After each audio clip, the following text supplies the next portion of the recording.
sabe como é ser irmão, que o que é ser irmão, que é o amor agapaó, que a Bíblia diz que é aquele amor que não tem barreiras. O filho pode ser a pior das pessoas, mas a mãe está ali, ela cuida, ela traz, ela ama. Esse é o amor de mãe que nós podemos comparar com o amor de Deus. Abra comigo em Números. Números, capítulo 9.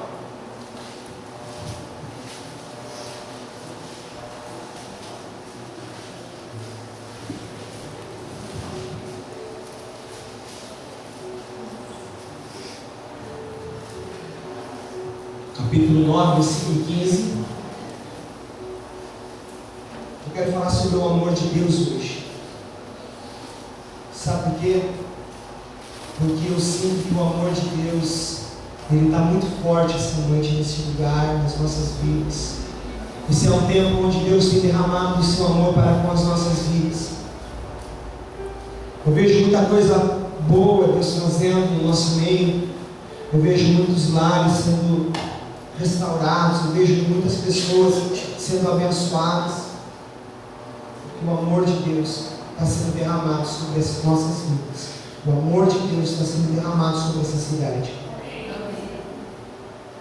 Às vezes nós vemos aqui na sexta-feira, que é o dia que nós oramos pelas famílias,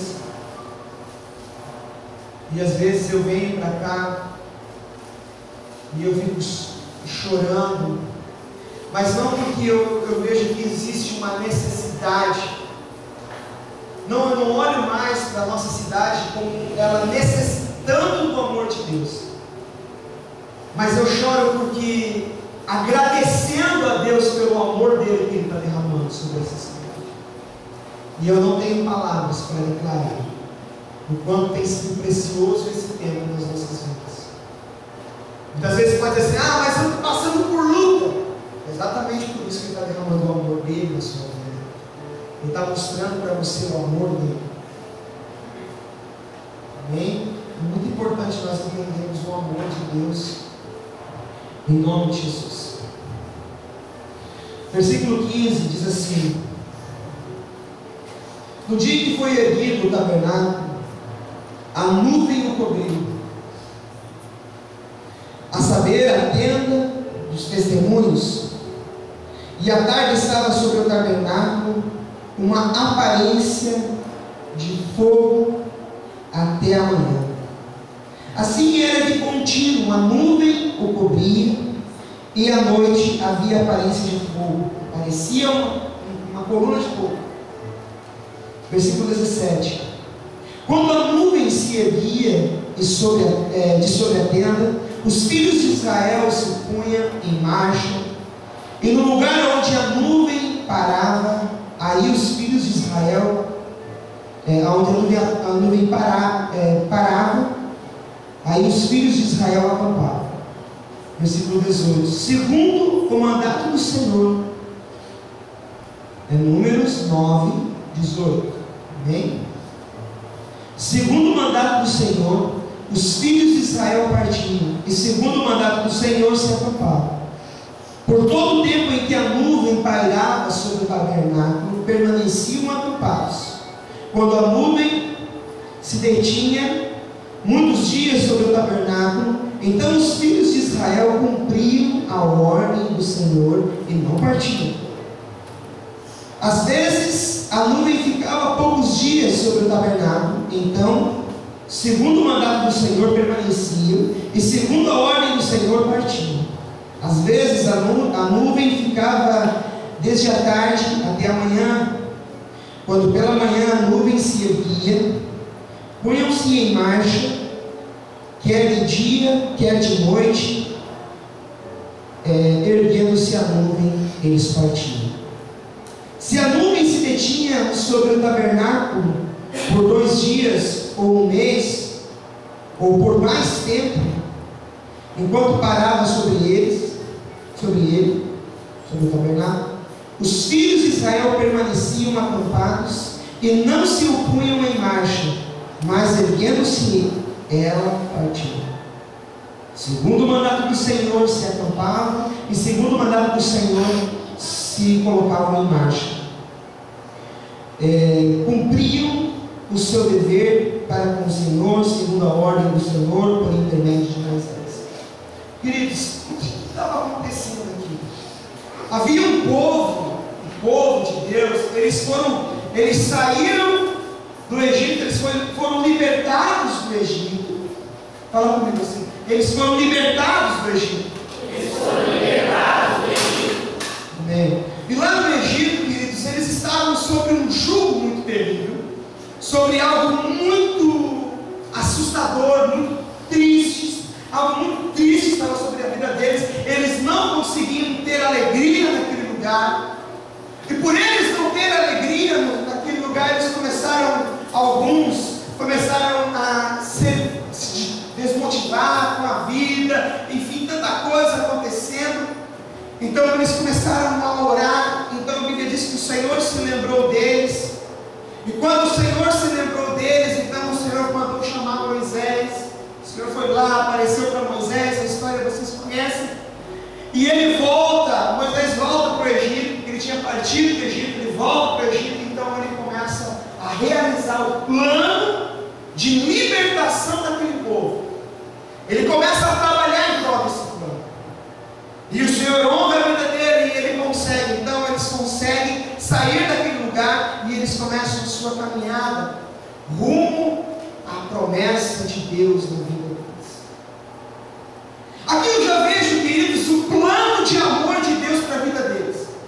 O Senhor não queria que aquele povo, que era o povo dele, que antes tinha sido separado para ser o povo dele, o Senhor não queria que o povo dele permanecesse em escravidão, escravos. Então o Senhor, mostrando o seu amor, ele pegou e tirou aquele povo do Egito. Queridos, nos dias de hoje, principalmente na nossa nação, não existe mais a escravidão, não é verdade? Ou você é obrigado a trabalhar sem receber nada? A escravidão foi abolida no Brasil por muitos anos. Não existe mais a escravidão. Mas sabe o que acontece? Que existe um povo, que é o povo de Deus. Eu acredito no meu coração o seguinte, querido, que a partir do momento que Jesus veio, a partir do momento que Jesus morreu por mim, morreu por você crê que Jesus morreu por você? Amém. Amém? Você crê que Ele morreu por você pelo amor dEle pela sua vida? Foi o amor dEle pela sua vida que fez Ele morrer por você? Você crê nisso? Amém. O Senhor, quando Ele veio, Ele morreu por nós. A Bíblia fala que depois o véu do templo se rasgou, o templo se cortou ao meio. Naquele momento, o que isso simboliza, o que isso acontece? Acabou. A religiosidade foi abolida da parte de Deus. Acabou aquela coisa de que só os judeus eram o povo de Deus. Mas com isso, o amor de Deus se estendeu a outras nações. E eu, a partir desse momento, eu começo a crer que o povo de Deus começou a ser realmente o povo de Deus, aqueles que dizem: eu aceito Jesus na minha vida. Então, quando eu falo assim que existe um amor de Deus pelo povo dele, e um desejo que esse povo seja liberto pelo amor dele, esse povo seja liberto, eu quero dizer que nós, como povo dele, o Senhor tem um projeto que nós sejamos libertos. Aí você diz para mim assim: mas pastor, liberto do quê? Não existe mais escravidão no Brasil. Ela foi abolida há muitos anos. Mas eu vou dizer para você: existem muitas pessoas que ainda são escravas de muitas coisas. Existem pessoas que são escravas de vícios, e elas não conseguem se libertar desses vícios, os mais diversos vícios, e elas não conseguem se libertar desses vícios. Eu quero que você saiba, se existe algum vício na sua vida, Hoje o Senhor tem libertação para você. Amém. Hoje o Senhor sonhou um sonho de libertação na sua vida.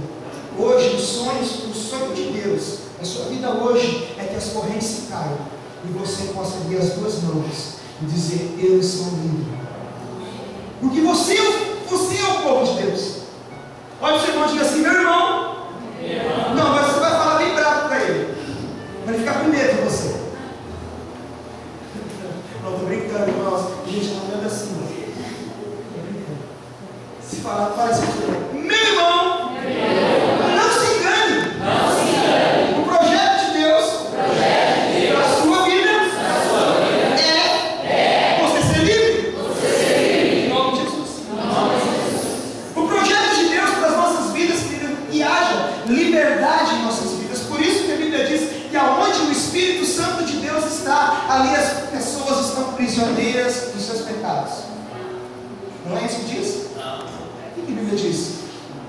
Onde o Espírito Santo de Deus está, ali há liberdade. Ali há liberdade. Por isso, quando o Senhor Jesus foi para a glória, espera nós preparar lá o lugar para nós. Nós um dia vamos estar com Ele. Quem vai estar com Ele lá na glória? Não, Jesus, de qualquer jeito. Ele falou assim: eu vou, mas eu vou mandar o Espírito Santo para estar conosco. Sabe por quê? Porque o Espírito Santo entrando na sua vida, há liberdade da sua vida. Em nome de Jesus. Amém? Amém. Então o Senhor sonha para as nossas vidas um sonho de liberdade. Por isso que Ele morreu, por isso que Ele ressuscitou e por isso que Ele te deu o seu amigo, o Espírito Santo, para estar junto contigo. E esse Espírito pode te levar à liberdade. Queridos, com isso tudo, o Senhor me mostra o amor dele para com as nossas vidas. Amém? Você consegue estar começando a entender o que eu quero dizer hoje? Amém? Você não precisa dizer, mas vocês não estão entendendo. Aí eu começo de novo. A Bíblia fala que o Senhor tira esse povo do Egito. E quando eles começam a andar pelo Egito, a Bíblia fala que o Senhor manda eles construir um tabernáculo. Então ali sobre aquele tabernáculo veio a nuvem do Senhor, ela veio e ficou sobre aquele tabernáculo. E aí o que acontecia? Essa nuvem ali em cima do tabernáculo, as pessoas tinham que ficar olhando para essa nuvem. Os olhos dela tinham que estar fixos na nuvem, porque se a nuvem se mexia, eles se levantavam e eles corriam atrás da nuvem. Uma vez eu vi um pastor, o pastor Luizinho falando, ele falou assim: Deus não tem nada com a hortinha atrás da tenda. Quando a nuvem se mexe, você tem que erguer sua tenda e andar. Então o que acontecia? Eles estavam lá, de repente eles viam a nuvem começando a pairar, subir, se erguer e começavam a andar. Então eles pegavam, levantavam um acampamento rapidinho e eles começavam a seguir a nuvem. Para onde a nuvem ia, eles acompanhavam a nuvem. E mais uma vez eu vejo o amor de Deus. E na verdade, com isso, a nuvem, ela veio trazendo três coisas para as nossas vidas. Primeira delas, a presença de Deus. Porque toda vez que eles olhavam a nuvem, eles sabiam que Deus estava próximo deles. O amor de Deus, porque toda vez que eles olhavam para a nuvem, eles viam que o Senhor estava cuidando deles, que o Senhor estava velando por eles, o amor do Senhor. Eles lembravam de como era a vida deles lá no Egito, e eles poderiam então ter agora liberdade nas suas vidas. E mostra também o cuidado do Senhor para com as nossas vidas, para com a vida daquele povo. Porque o Senhor teve o cuidado de dar direção para aquele povo. Então a nuvem, ela nos mostra isso, a presença de Deus. Deus vai estar sempre junto conosco. O amor de Deus e o cuidado de Deus.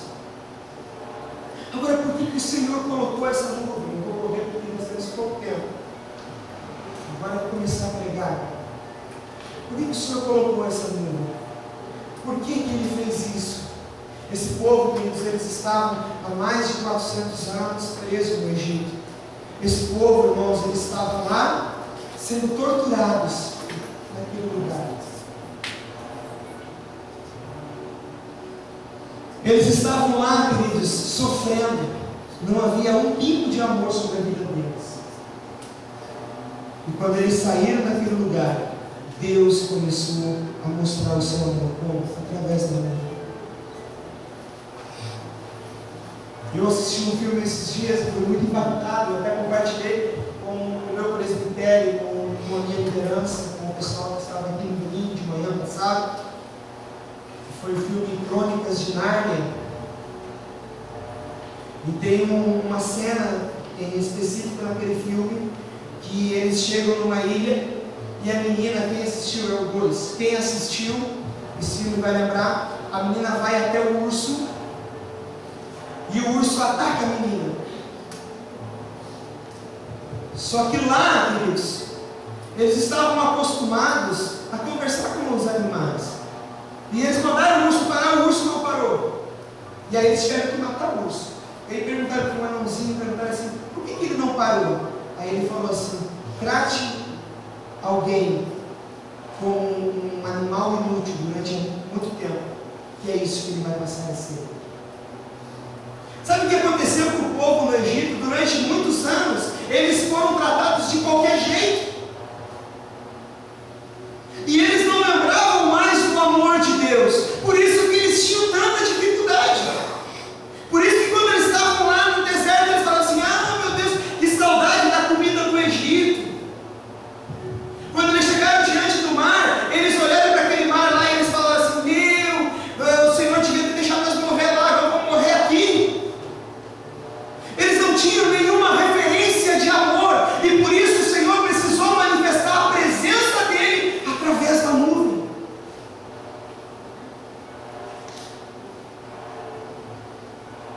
Os anos se passaram, muita coisa aconteceu, as pessoas estavam perdidas, e Deus mais uma vez precisou manifestar a sua nuvem de glória, agora com um nome, chamado Jesus de Nazaré, o Salvador.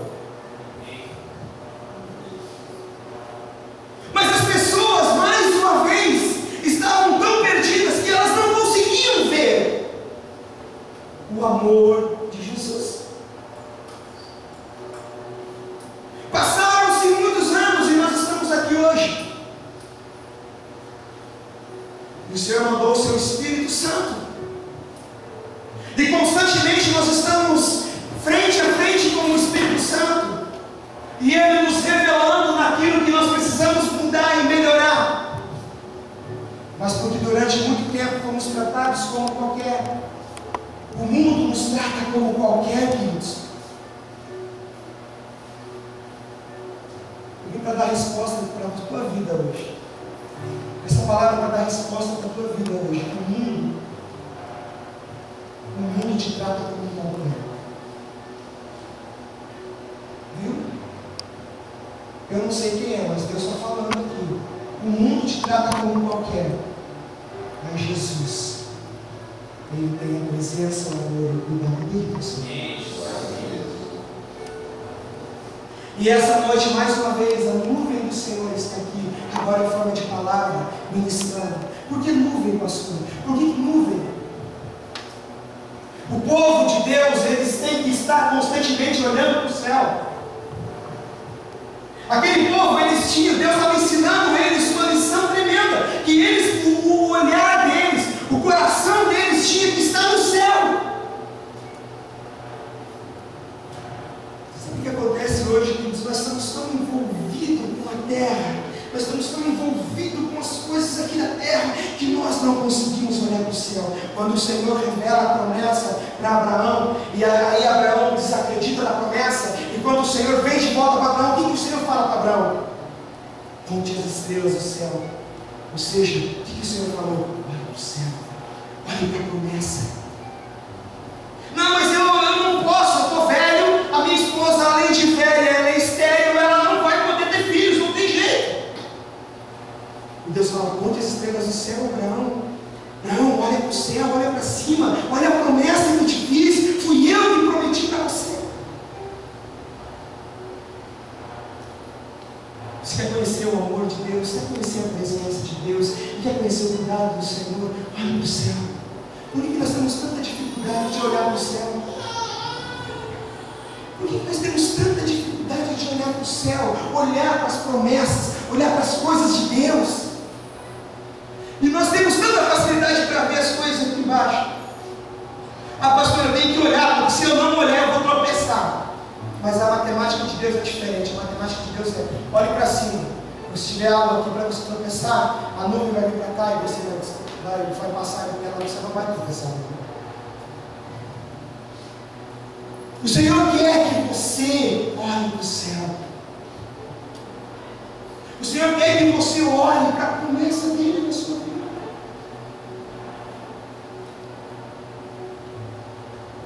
Eu estava compartilhando hoje e eu falei assim: muitas vezes eu pensei em desistir. Muitas vezes eu pensei em desistir na minha vida, irmãos, no meu ministério.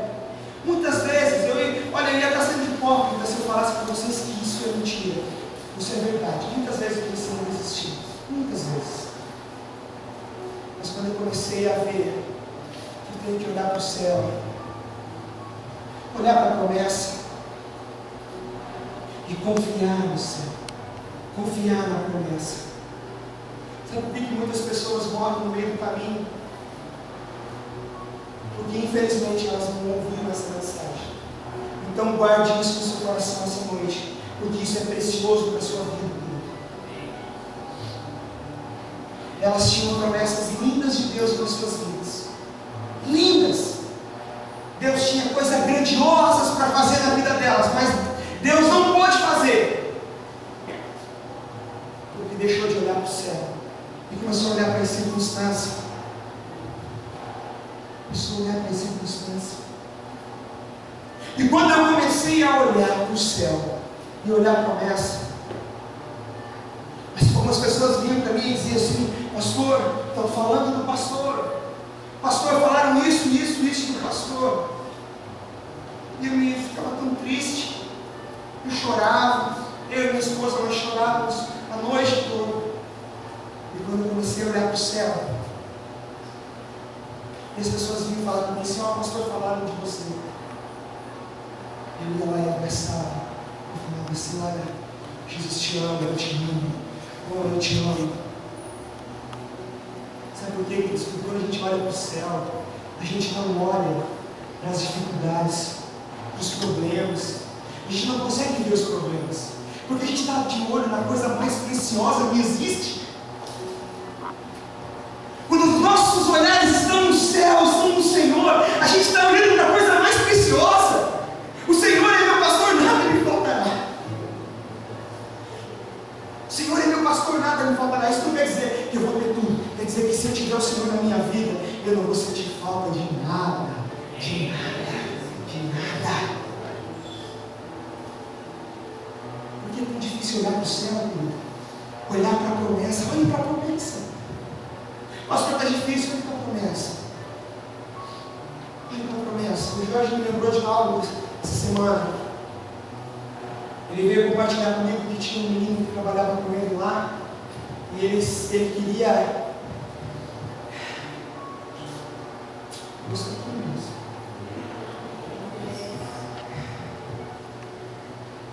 Ele veio falar para mim, ele falou assim: pastor, tem um menino lá no meu trabalho que eu quero ajudar ele. O que eu faço? Eu falei: ame ele. Ame ele. Esse é o segredo, queridos. O amor. Se você manter os seus olhos no céu, se você manter os seus olhos na promessa de Deus, você vai conseguir amar até mesmo aqueles que te odeiam, que te perseguem. E daqui a pouco você vai ver que o problema não é eles, você vai ver que o problema é você. E aí você vai começar a mudar a sua maneira de ser. E aí, irmãos, você vai ver que vale a pena olhar para o céu. Vale a pena olhar para o céu. Segunda coisa que eu vejo dessa vida: constantemente essa nuvem estava ali. Sabe o que é isso? Relacionamento. É relacionamento. O nosso Deus, irmãos, o teu Deus, Ele não tem só, você não tem só a imagem e semelhança dele. Ele quer ter relacionamento contigo. Todo dia de manhã eles acordavam e eles olhavam para o céu e diziam: ah, o meu Senhor está aqui comigo. Relacionamento. Relacionamento com Deus.